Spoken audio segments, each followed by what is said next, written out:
दुनिया को शांति और मानवता का संदेश देने वाले तथागत भगवान बुद्ध, डॉक्टर बाबा साहेब अम्बेडकर और बहुजन समाज के सभी महापुरुषों के चरणों में कोटि कोटि नमन करते हुए आदरणीय भिक्खु संघ और सभी साथियों को क्रांतिकारी जय भीम, विनम्र नमो बुद्धाय।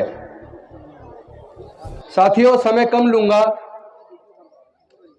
हम लोग रोज चर्चा करते रहते हैं, पूरे देश का भ्रमण कर रहे हैं। मैं देख रहा हूं कई जगह हमारे अपने ही साथी अपने भाषण में कहते हैं कि हम ईंट का जवाब ईंट से, गोली का जवाब गोली से देंगे। ये लड़ाई औजार हथियार या तलवार की नहीं है, ये लड़ाई विचारधारा की है। वो लोग जो संख्या में केवल 12% हैं, वो अपनी विचारधारा के दम पर, चूंकि उसने जो बाकी के जो 85-88% लोग हैं, उनके मन को भ्रष्ट करके उनको अपनी विचारधारा से जोड़ लिया है। जब 85 या 88% वाली विचारधारा के लोग 12% की विचारधारा के रास्ते पर चल पड़ेंगे और 85% में से केवल 12-15% लोग अपने बुजुर्गों की सांस्कृतिक विरासत में, अपने बुजुर्गों की विचारधारा पर चलेंगे, तो 12 वाले तो हो गए 85 और 85 वाले रह गए 15 या 12। यही कारण है कि 85% पर 15% राज कर रहा है। जो लोग अपने इतिहास को नहीं जानते, वो कभी इतिहास नहीं बना सकते। इतिहास बनाने के लिए इतिहास को जानना होगा। हमें हमारी ताकत किन कारणों से है, अपनी ताकत को भी पहचानना पड़ेगा और हमारी कमजोरियां क्या है, उस कमजोरी को भी पहचानना पड़ेगा।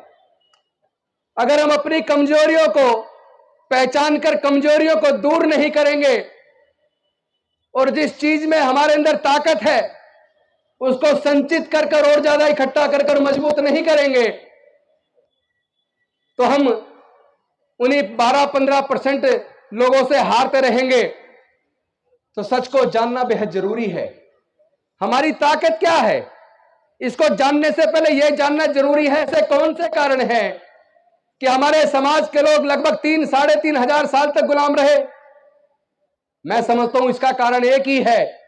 इसका कारण वो धर्मशास्त्र है, वो सामाजिक व्यवस्था है जिसने हमें हजारों जातियों में बांटा, जिसने हमें वर्ण में बांटा, जिसने हमें पढ़ने लिखने से वंचित रखा, जिसने हमें व्यापार करने से वंचित रखा, जिसने हमें संपत्ति से वंचित रखा। और जब वो रास्ते खुले, डॉक्टर बाबा साहेब अम्बेडकर ने खोले। एक तरफ तो उन्होंने हमारे पढ़ने के रास्ते खोले, जब पढ़ने के रास्ते खोल दिए तो हमारे लोग स्कूल कॉलेज जाने लगे। उस वक्त स्कूल कॉलेज सरकारी होते थे, तो सरकारी स्कूलों से पढ़ के हमारे लोग जज, engineer, doctor, collector, scientist, professor बनने लगे। और धीरे धीरे उसका असर यह हुआ कि एक तरफ बाबा साहेब के रिजर्वेशन की वजह से संसद और विधानसभाओं में पहुंचे और दूसरी तरफ उनके द्वारा खोले हुए मार्ग की वजह से पढ़ लिख कर रिजर्वेशन से हम लोग नौकरियों में पहुंचे। तो थोड़ा थोड़ा घर में पैसा आने लगा, थोड़ा थोड़ा आत्मविश्वास आने लगा। और लेकिन इसके बाद असली खेल उसके बाद शुरू हुआ। जिन लोगों ने हजारों साल तक हमें गुलाम बना के रखा, उनको यह तकलीफ पैदा होने लगी कि अगर ये गरीबों के, दलितों के, पिछड़ों के, आदिवासियों के बच्चे इस तरह पढ़ लिख कर जज, engineer, doctor, collector, scientist, professor बनेंगे तो उनके खेतों में, उनकी फैक्ट्रियों में सस्ते मजदूर कहां से आएंगे। और वहीं से उन्होंने षड्यंत्र चालू किया और उस षड्यंत्र का मैं पर्दाफाश करने आया हूं। क्योंकि मैंने इस बात का सर्वे किया है कि जो सुप्रीम कोर्ट, हाई कोर्ट के अंदर जो जज हैं वो सरकारी स्कूल से पढ़े हैं या प्राइवेट से पढ़े हैं। जितने सीनियर ब्यूरोक्रेट्स हैं, senior doctor, senior engineer, senior scientist, senior professor हैं, वो सरकारी स्कूल से पढ़े हैं या प्राइवेट से पढ़े हैं। मेरे सर्वे में यह निकल कर आया 97% से 98% के बीच सुप्रीम कोर्ट, हाई कोर्ट के जज, ब्यूरोक्रेट्स, डॉक्टर, इंजीनियर, जज, साइंटिस्ट, प्रोफेसर, वो सरकारी स्कूलों से पढ़े हैं। यानी कि सरकारी स्कूलों में पढ़ाई अच्छी थी। फिर ऐसा कौन सा कारण है, लगभग 40 साल पहले एक षड्यंत्र रचा गया कि अगर इसी तरह दलितों, पिछड़ों, आदिवासियों और गरीबों के बच्चे पढ़ लिख कर अगर ये जज, इंजीनियर, डॉक्टर, कलेक्टर बनते रहे तो उनको सस्ते मजदूर कहां से मिलेंगे, और जो पढ़ जाएगा वो जग जाएगा, जो जग जाएगा वो सवाल पैदा करेगा, और जो सवाल पैदा करेगा उसको बेवकूफ बनाकर उसका वोट नहीं जीत सकते।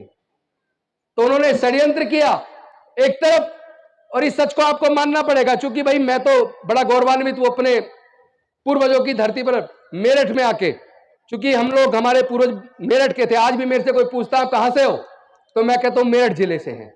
तो मेरठ जिला तो ऐतिहासिक नगरी है। तो आज मैं अपने मेरठ के लोगों से बात करने आया हूं कि आपको कम से कम इस सच को स्वीकार करना चाहिए। अब से 30 साल पहले आपने कावड़ की लाइन लगी हुई नहीं देखी होगी, कहीं टेंट लगे नहीं देखे होंगे। ऐसे कौन से कारण है कि लगभग 30 साल पहले बाढ़ आ गई, कावड़ की जगह जगह टेंट लग रहे, फ्री में खाना, ये सब क्यों? ताकि आप पढ़ लिख कर कामयाब ना बन जाओ। तो इंजीनियरिंग कराने के लिए आज की डेट में सरकारी कॉलेज में आपको 12 से 15 लाख रुपया चाहिए।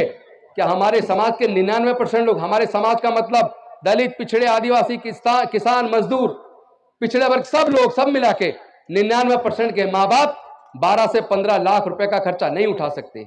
डॉक्टर बाबा साहब अंबेडकर ने कभी औजार हथियार नहीं उठाया, कभी किसी का खून नहीं बहाया, कभी किसी की जान नहीं ली, लेकिन डॉक्टर बाबा साहब अंबेडकर अकेले थे। उन्होंने 3500 साल की गुलामी से हमें आजाद कर दिया।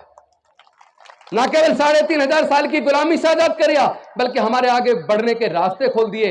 लेकिन इस पूरी संघर्ष के अंदर उन्होंने अपने 4 बच्चों को गंवा दिया, उन्होंने माता रमाबाई को गंवा दिया। मैं आप सबसे पूछना चाहता हूं, क्या डॉक्टर बाबा साहब अंबेडकर की कुर्बानी बेकार चली जानी चाहिए? क्या हमें शर्म नहीं आती? हमारा समाज एक एक करके प्रताड़ित किया जा रहा है। मूंछ रखने पर हमारी हत्या हो रही है, गला छूने पर हमारी हत्या हो रही है, बहन बेटी की इज्जत लूटकर उसकी हत्या हो रही है, और जिन्होंने जुल्म किया एक को सजा हुई, बाकी बरी हो गए। हम किधर जा रहे हैं? भारत जा किधर रहा है?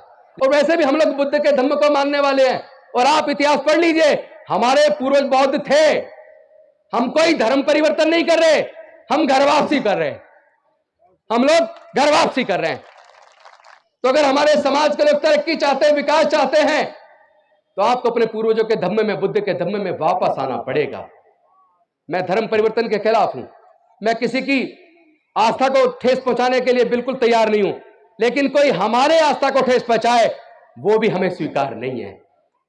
आपस में दलित, पिछड़ा, आदिवासी सब लोग मिलके रोटी बेटी का रिश्ता शुरू करो। और मुझे आपको ये बताते हुए बेहद खुशी में हो रही है, पूरे देश में दलितों, पिछड़ों, आदिवासियों के बीच आपस में खूब शादियां होनी शुरू हो गई हैं। और बाबा साहब के संविधान को रख के, तथागत बुद्ध को और बाबा साहब की मूर्ति को रखकर और संविधान की प्रस्तावना को पढ़ के आज हमारी शादियां हो रही हैं, इंटरकास्ट मैरिज हो रही हैं। अब जो बच्चे पैदा होंगे उनके, वो किस जाति के होंगे? वो बुद्ध होंगे, बौद्ध होंगे, वो बौद्ध होंगे, क्योंकि उन्हें बुद्ध की शरण में आ गए। और बुद्ध और हमारे सम्राट अशोक का जो सपनों का भारत था, उस वक्त म्यांमार से लेकर काबुल, कंधार तक, ईरान तक पूरा भारत बौद्ध में था। जहां भी कहीं खुदाई होती है केवल बुद्ध निकलते हैं, कोई और नहीं निकलता। इस सच को समझ लीजिए। आपकी बुजुर्गों की सांस्कृतिक विरासत बेहद कीमती है। उस विरासत को सजाने, संवारने, संरक्षित करने का समय आ गया है। जाति छोड़ो, समाज जोड़ो। जाति छोड़ो, जाति छोड़ो, जाति छोड़ो। बौद्ध धम्म की क्या पहचान? बौद्ध धम्म की क्या पहचान? जय जय जय जय जय भीम, जय जय जय जय जय भीम।